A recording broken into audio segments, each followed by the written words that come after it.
purificación. Dios quiere que seamos rectos ante Él. Vemos a Betsabé y a Urías, esposos, y a David, el rey David, ¿verdad? Entonces vamos a leer un poquito de la palabra antes de dar el mensaje, porque está en 2 de Samuel, para los que tienen Biblia, 11 y 12, ¿verdad? Esa palabra está en el 11 y el 12 de 2 de Samuel.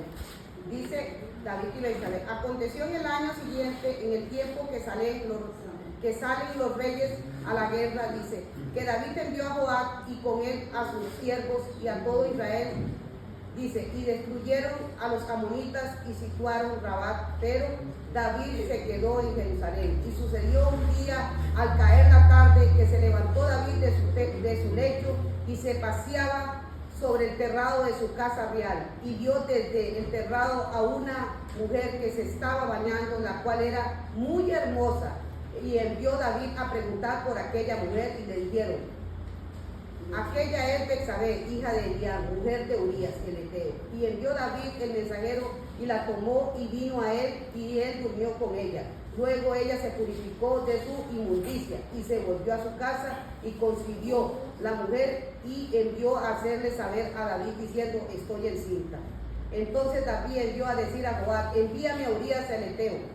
Y Joab envió a Urías a David. Cuando Urías vino a David, le preguntó por la salud de Joab y por la salud del pueblo y por el estado de la guerra. Después dijo David a Urías: desciende a tu casa y lava tus pies. Y saliendo Urías de la casa del rey, le fue enviado presente de la mesa real. Mas Urías durmió a la puerta de la casa del rey y con otros los siervos de su señor, y no descendió a su casa. E hicieron saber esto a David, diciendo: Urías no ha descendido a su casa. Y dijo David a Urías: no has venido de camino, porque pues no descendiste a tu casa. Y Urías respondió a David: el arca de Israel y Judá están bajo tiendas, y mi señor Joab y los siervos de mi señor, dice, en el campo, y habían yo de entrar en mi casa para comer y beber y a dormir con mi mujer, por vida tuya y por vida de tu alma, que yo no haré tal cosa. Y David dijo a Urías: quédate aún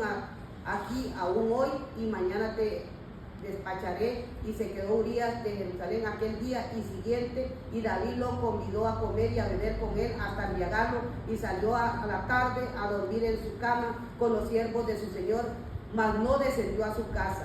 Venida la mañana, escribió David a Joab una carta, la cual envió por mano de Urías, y escribió en la carta: desciende pues a Urías al frente en lo más recio de la batalla, y retiraos de él, para que sea herido a muerte y muera. Así fue que cuando Joab sitió la ciudad, puso a Urías en el lugar donde sabía que estaban los hombres más valientes, y saliendo luego los de la ciudad, pelearon contra Joab, y cayeron algunos del ejército de los siervos de David, y murió también Urías el Eteo.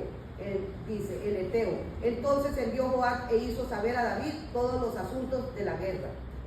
Qué tremendo, ¿verdad? Cuando vemos esta palabra, yo les estoy leyendo esto para que más o menos tengan una idea qué había sucedido antes de darle esta palabra a ustedes. Esto está en el 11, después viene el 12.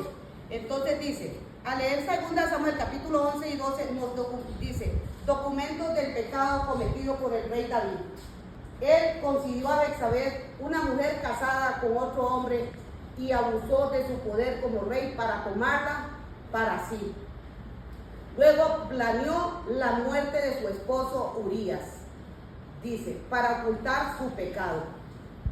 Una vez que se enteró que esta mujer estaba embarazada, dice, y luego pretendió seguir con su vida como si nada hubiera pasado. ¿Usted cree que esto que él hizo no traía consecuencias para su vida? Claro que sí. Todo pecado trae consecuencias para la vida de nosotros. Toda acción que nosotros hagamos. Es cierto, Dios perdona nuestros pecados porque dice que Él es fiel y justo para perdonarnos y limpiarnos de toda maldad, pero a Él no se le escapa ni una, ¿verdad? Así es. Entonces dice, luego el profeta Natán confrontó a David con su pecado, y éste se arrepintió y Dios le perdonó, pero David tuvo que cargar con las consecuencias de su pecado. Consecuencias del pecado, dice. Cuando pecamos podemos experimentar arrepentimiento, ¿verdad? Si cometemos un pecado nos arrepentimos y pedir perdón a Dios.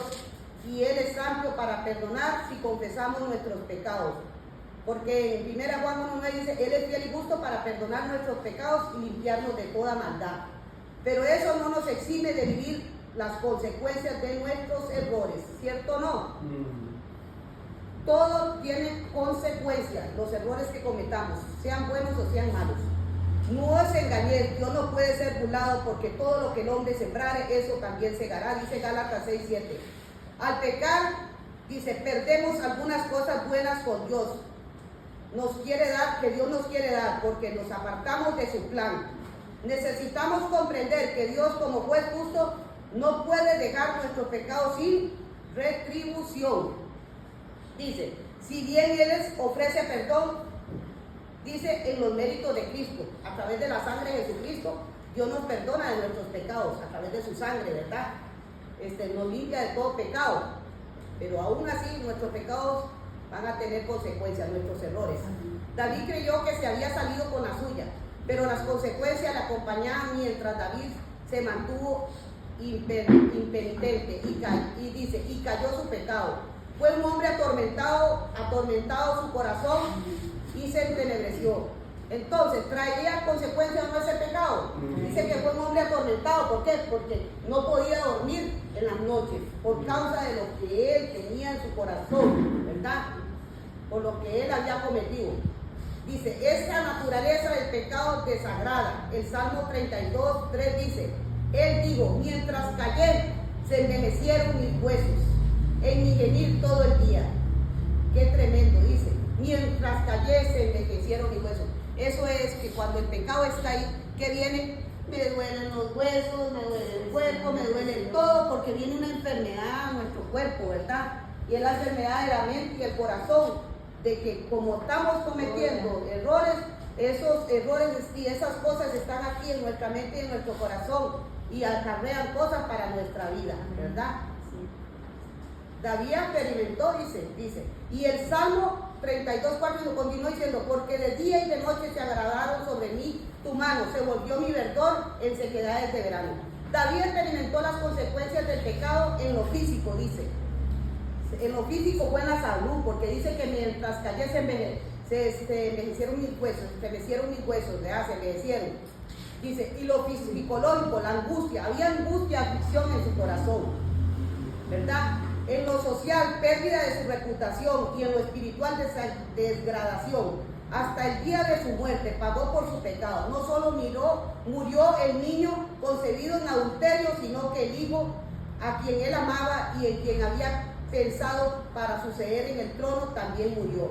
Antes de levantarse en rebelión en su contra, desde ese momento de su transgresión, la vida de David se volvió sufrida y llena de adversidades. Si bien Dios le perdonó, claro que sí, Dios lo perdonó, pero aún así tuvo que pagar las consecuencias de su error, de su pecado. ¿Con cuál? Con la muerte del hijo que iba a tener Betsabé.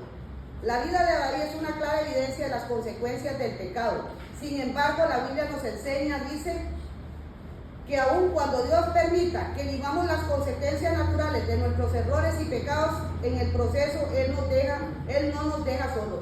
Dios no nos deja solos, Él va a estar siempre con nosotros en medio de cualquier situación que podamos vivir.